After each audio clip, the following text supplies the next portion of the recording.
Welcome everyone to our stressless session. Today we are diving into a theme that touches each of us, that is happiness. I'm very excited and happy because I'm not alone in this conversation. With me today is Volha, Averyna, our recruitment lead, and together we will explore what happiness really means. Not just as fleeting feeling, but as a deeper sense of well-being and purpose. Today we will share together reflections, real-life stories, some practical ways for you to experience more joy in everyday moments. Voila, I remember when we were preparing for this session, you mentioned a beautiful example from Kung Fu Panda that shows how happiness works. Can you tell us more about it? Hi, Zhenya. Hi, all. Glad to be here today and to discuss this topic. Yes, sure. Recently I was watching Kung Fu Panda, as you mentioned, and there was this moment that really stayed with me. A goose makes the most delicious noodle soup. Everyone wanted to know his secret ingredient. But in the end, there was no secret ingredient. The secret was him. So the way he believed in what he was doing, the care and attention he put into his noodles. And I realized that happiness worked the same way. So we spend so much time searching for it, looking outside, waiting for something to happen. But in reality, there is no hidden recipe. The secret ingredient is us. It's how we solve problems, what we bring into every meeting, even, into those routine tasks. And the same task, the same situation can feel ordinary or extraordinary depending on the way we show up. Our perspective, our energy, our way of caring, that's what makes it special. And that's what happiness really is. Yes, that's a beautiful way to put it, Vola. That the secret ingredient is actually us. And it really ties into how we often think about happiness. We think that happiness is a final destination, a point to reach, but in fact, it's what happens on the way. And it's like, searching for your keys only to realize that they have been in your pocket the whole time. And do you remember when you were a kid and often felt happy for no special reason? Back then, happiness was your default state. We didn't have to look for it. It was already there, built into our nature. Or another comparison, look at your computer, phone, or any other gadget. They come with default settings designed by the manufacturer. At some point, you may have changed brightness, sound, or language, but originally they were set up in the most optimal way. Humans also have a default setting, and for most of our history, this default was happiness. And if you don't believe me, try spending a little time with a healthy baby who is not hungry or uncomfortable. They spend most of their time smiling, laughing, and exploring. Babies live in the moment and they are absolutely carefree. Even in the poorest countries, you will see happy children playing. So, actually, Vola, what does happiness mean personally to you? Wow, it's hard to put everything about happiness into just one sentence, Zhenya. Yes. But I will try to share how I feel and understand it right now. So for me, happiness is an inner state, not about external things. It's about noticing the small moments in everyday life. Waking up in the morning, enjoying a cup of coffee, or having a meeting with colleagues, and not taking them for granted. At a certain point in my life, I realized that happiness isn't about having no problems. So it's about being able to live well and also stay happy even when life isn't perfect. I also believe that happiness depends a lot on our relationship with ourselves. So, how we treat, challenge, and support who we are becoming. And when we are full inside, respect our values, and listen to what we need, we naturally have more to share with others. So for me, happiness isn't about always being joyful. It's about balance when my values, my actions, and my relationship matches. And what about you? Yeah, I love you how you describe happiness as something connected to our inner state and everyday moments. That fully resonates with me because for me, happiness doesn't require constant excitement or pleasure. It's more like a natural state of balance. So I really totally support that idea that happiness is our default setting. Think about it. Big achievements or expensive purchases give only short bursts of joy. And real happiness comes from simple, repeated moments that we can experience every day. And even there is a formula psychologists discovered that happiness equals your perception of events minus expectations. In other words, if reality is better than you expected, you feel happy. If reality is worse, you feel unhappy. So, in the end, happiness is less about chasing something new, but more about how we see and interpret our life. Last time we shared a teaser post about our session on happiness and asked our colleagues what happiness means to them. Let's read through some of their thoughts together, okay? Yeah, let's do So this. let's take the first one. Matea has shared with us that happiness for me is many different things. It is the check on the final item from my to-do list. It is the feeling of peace when I cuddle with my dog. It is the feeling I have. I am having a nice time with my friends, or the welcome from my family when I come to visit home. For me, we don't wait for happiness, but create it by working on ourselves and seeing things from a more positive perspective. Beautiful examples, Matea. I love how Matea shows really that happiness is found in everyday little moments with family, pets, and friends. And I see we have next comment from Natalia. Natalia says this resonates also with her so much. Small daily moments really do add up to a happier life. So true. Happiness really is about those small daily joys that makes our life lighter and brighter. Yeah, and also we have a comment from Tamara. So she mentioned, I fully agree with everything you wrote. So we need to pay attention to the inner desires of our inner child. Absolutely. So paying attention to our inner child reminds us to keep joy, playfulness, and wonder alive. And also, Zhenya, we have a comments from Katerina.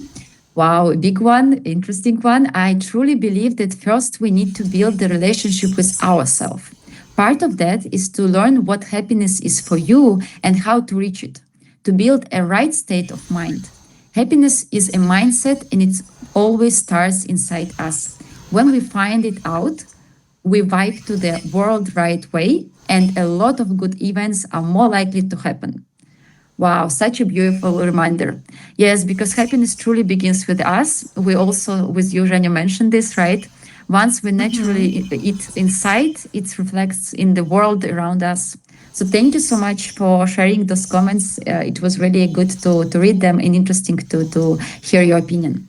Yeah, I agree with you, Vola. And I like that comment about inner child because we do need to satisfy our inner child, but not, in the sense of giving it everything at once, rather in the sense of listening to it and caring for its needs, because the inner child is our emotional side. And here when we care for the inner child, we are not being childish. We are reconnecting with the most alive and joyful part of ourselves. And actually, let's look at the official meaning of happiness, yeah, for us to understand what it means. According to the definition, happiness is defined as an enduring state of mind which consists not only of feelings of joy, contentment, and other positive emotions, but also of a sense that life is meaningful and valued. So, voila, it's not just about feeling good in the moment that we were discussing, it is also about having a deeper sense of purpose and value in life. This shows that happiness is both emotional and meaningful. Yeah, it's really resonates with me as well. And right now I'm thinking that actually, Jenny, it's not that simple, and being happy can be difficult. Yeah. Because I have noticed that my brain often focuses on problems, and I fall into comparison traps, comparing myself with a life of others, or to idealized version in my memories. And I also tend to expect perfection. And when things don't go exactly as planned, it's easy to feel like happiness is out of reach. So, for example, I used to spend a lot of energy worrying about the things, and even now they can still get in the way. But also, I have learned to notice these patterns in myself and to come back to who I really am. Even when old habits or negative thoughts appears, I try to reconnect with myself and with the small things that brings me joy. It also helps to remember that I'm not the only one facing this. There are so many stories, experiences, and also scientific studies showing that these challenges are common, and that makes it feel a little less heavy, to be honest. And scientists actually helps explain why this happens, because our brains naturally notice negative things more than positive ones, and social comparisons can make us feel like we don't measure up. And emotional resilience, staying happy even when life isn't perfect, requires mental habits like gratitude, mindfulness, and also perspective. And these skills take time and also practice to develop. So you see, in reality, being happy isn't easy, and as you get older, it takes more awareness and efforts to stay even present. And maybe that is why happiness can feel so difficult sometimes. The more challenges and stress life brings, the harder it is to stay connected to ourselves and also notice the good in things around us. Yeah, I'm just listening to you and understand that from one side, this topic seems to be very simple, but from the other side, it is so global because we have totally different criteria how we define happiness for ourselves, and in what way actually we measure whether we are happy or not, and Mhm. especially when life is full of different changes, issues, problems, and for some people it is really difficult to focus on positive moments but not to be trapped by those problems. And let me add here a real story about one of the co-founders of Google. I remember his story that it seems to me back in 2001. He went through a very deep personal crisis. He truly hit in rock bottom. And in that moment, he realized some powerful scene. I even remember he was very emotional just telling that story in his life, that if he didn't figure out what happiness actually meant for him, he might never fully experience it. And he was an engineer, and he approached that problem in the way he knew best, by collecting data. He wanted a simple and structured way to understand what really made him happy. And you know what I like and just made me smile? That method. So he treated that method almost too childish. But then he saw that if happiness is our natural state as humans, maybe being a little childish is exactly what we need. So he began writing down every single moment when he felt happy. And you can do the same. Actually, why not start now? Write something that makes you feel happy. Keep it short, like I feel happy when. And don't be shy, nobody has to see a list. Include small things like hearing your dog breathe while sleeping, watching a beautiful sunset, having a coffee in the morning, or meeting with your friend, or enjoying fried eggs for breakfast. There are no wrong answers at all. Write as many as you can. When you are done, go back and highlight the items that feel most important. And those are your top priorities for happiness. And later he noticed that the most of those items on the list were small everyday moments, like the Mm. smell of fresh coffee and the sound of ocean waves. And here is my best part. Research confirms that happiness isn't only good for the soul, it is also good for our work, because according to latest studies, happy people are on average 12% more productive. So happiness isn't just a nice to have feeling. It's a real measurable factor that makes us more effective and more actually alive in everything we do. Yeah, this is a really interesting story, and I like how he tried to understand happiness. Yeah. Sometimes I also, think about a day at work, so that we might have the same tasks, so calls, emails, meetings, but the day can feel very different depending on what you notice.